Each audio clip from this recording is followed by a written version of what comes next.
In this session, we're going to do some recording of real instruments. I'm going to put down my acoustic guitar. I've already got my pop drum kit and my pop tambourine from a previous session down. I'd like to make sure that I'm getting down this guitar in the best possible way. I've already got an audio track created here. If that wasn't created, I'm just going to delete that for this tutorial. I'm going to go to Track, New, and I want to record an audio track. It's the second one down on the list. And I tick it, and I go Create. And you can drag them around if you want to move it to a different place. I want this at the top. Always name your tracks, because if you want to go looking for this audio, which is stored on your hard drive later, you will not find it if it's all called Audio 1 all the time. So that's my top tip. Every professional producer has to learn that the hard way when they go looking for missing files. So call it guitar, and there we are.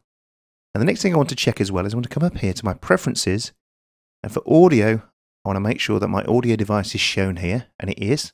I'm using a Fast Track Ultra from M Audio. And there's two ways you can then configure it: recording or performing. And that means you get the best possible settings for when you're recording. When computers process audio, it can create a delay, and that can be really weird when you're trying to record an instrument, especially a rhythmic instrument. So in recording and performing, it takes what we call the latency down, which enables you to record in the best possible way. When you're mixing a big session later, you could tick the mixing or producing option, but for now we're recording or performing, and we press OK. Then I come here and I click this box to make sure it's coming in. And there's my guitar.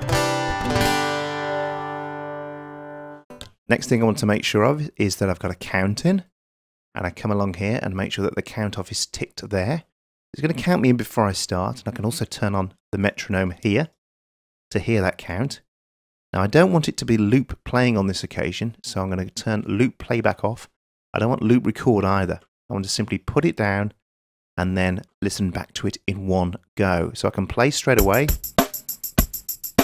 have a quick check.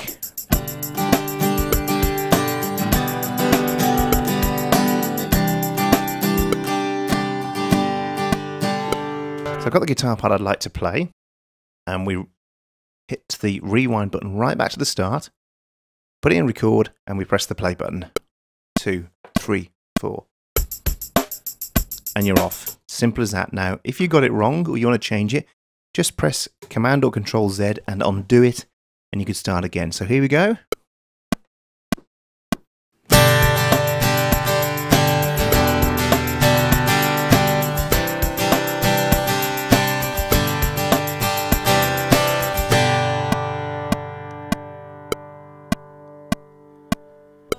And there I go, I've got my first piece of audio down. Now it's a bit hard at the start, so I'm going to do that again. I'm going to undo it and try again.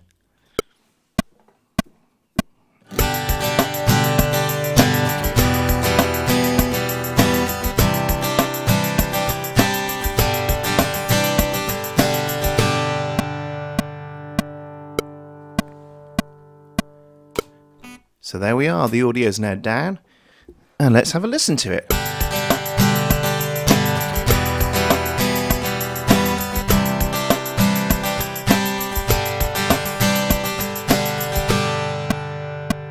Now straight away we can use the tools we've used before. We could make that shorter.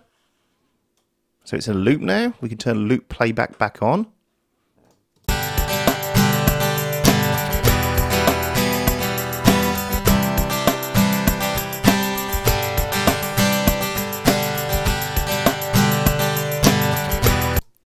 I can then add some effects on that and start to do some other modifications to the sound, and we'll be looking at that at a later session. So there we are, we've got our audio down. Thanks for watching.